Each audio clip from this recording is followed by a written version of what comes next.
This is a True Crime in Real Time update from True Crime Today and the Hidden Killers podcast.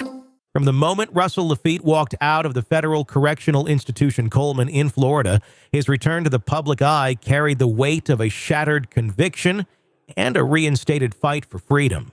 His 7-year sentence, once as solid as the walls he left behind, had been erased, vacated by a federal appellate court that ruled his constitutional rights were trampled in the trial that put him there. For the disgraced former banker, it wasn't just a second chance. It was a spotlight moment, the kind that could rewrite his story or bury him deeper in the Murdaugh legal abyss. Laffitte's release wasn't the end of the story. It was the prelude to a complicated web of trials and tribulations. With his federal case remanded for a new trial and his state charges still looming, the stage was set for a legal battle that promised to rival the high drama of the Murdaugh murder trial itself. But this wasn't just about Laffitte's guilt or innocence. This was about the cracks in the system, the missteps of Judge Richard Gergel, who dismissed a juror behind closed doors, violating Laffitte's Fifth and Sixth Amendment rights. Constitutional missteps, it turns out, have a way of reopening even the most tightly closed doors. For now, though, Laffitte's fate rests in the hands of South Carolina's state court system, where a status conference on December 9th will determine the next steps in his state criminal case. 21 charges ranging from criminal conspiracy to bank fraud hang over his head like a sword. The same charges that accuse him of aiding Alex Murdaugh in schemes to steal millions from vulnerable clients are now poised to be front and center. Will the state court finally set a trial date, or will Laffitte's legal team once again find a way to delay the reckoning? As if the stakes weren't high enough, there's the matter of frozen assets.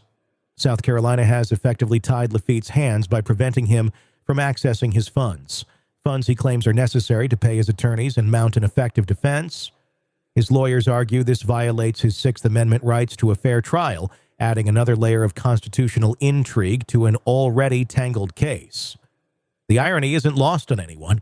A man once accused of misusing millions now fights to unlock his own finances to save himself.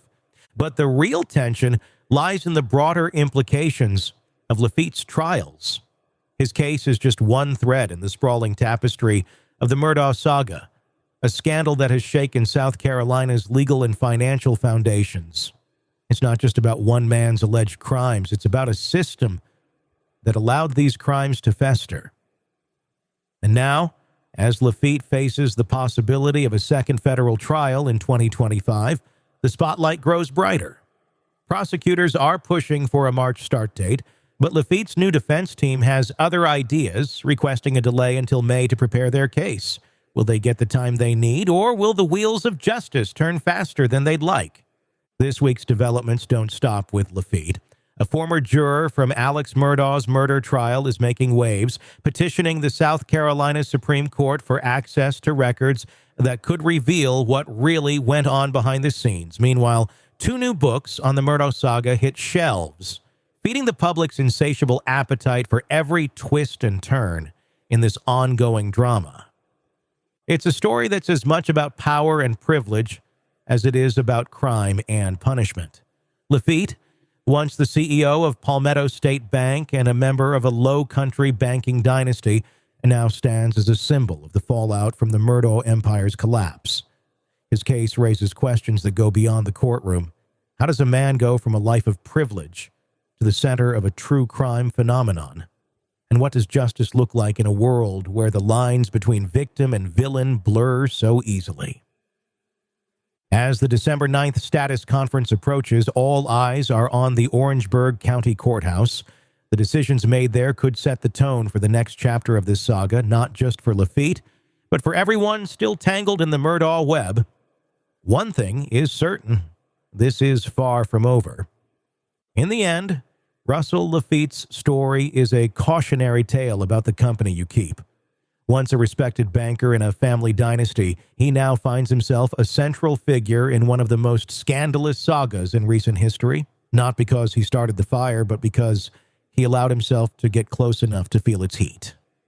It's a reminder of how easily trust can be twisted into manipulation, and how the wrong alliances can drag even the most privileged into ruin. The allure of power, the promise of loyalty, and the blind faith in those you think you know.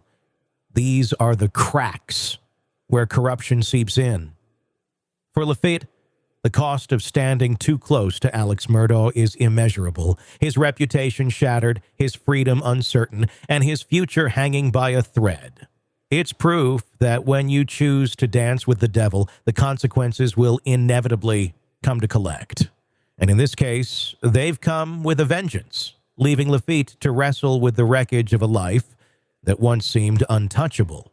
In a world where the darkest secrets lie just beneath the surface. They said it was an accident, but the evidence says otherwise. Where hidden killers roam, unnoticed, in the shadows. I think you would definitely be looking at a blend of toxic, very bad narcissistic personality traits, and they will be vengeful and possibly resort to violence. Join Tony Brueski as he uncovers the truth behind the most chilling cases. They said it was an accident, but the evidence clearly says otherwise. Each episode, we dig deep into the minds of those who commit the unthinkable. To your point on narcissism, he thinks in his own mind how witty he is. Yeah. But he lost that jury. I was done with him in 2 minutes. From unsolved mysteries to infamous crimes. Geez, you've just talked about how you've taught yourself how to do everything under the sun. I bet you did a YouTube video, how to best kill somebody with a knife. Hidden Killers with Tony Brueski takes you where few dare to go. How does someone with such a dark secret go unnoticed for so long? With multiple new episodes every single day. We're not just telling stories, we're seeking justice. Listen now on Apple Podcasts or wherever you get your podcasts. Just search for Hidden Killers with Tony Brueski.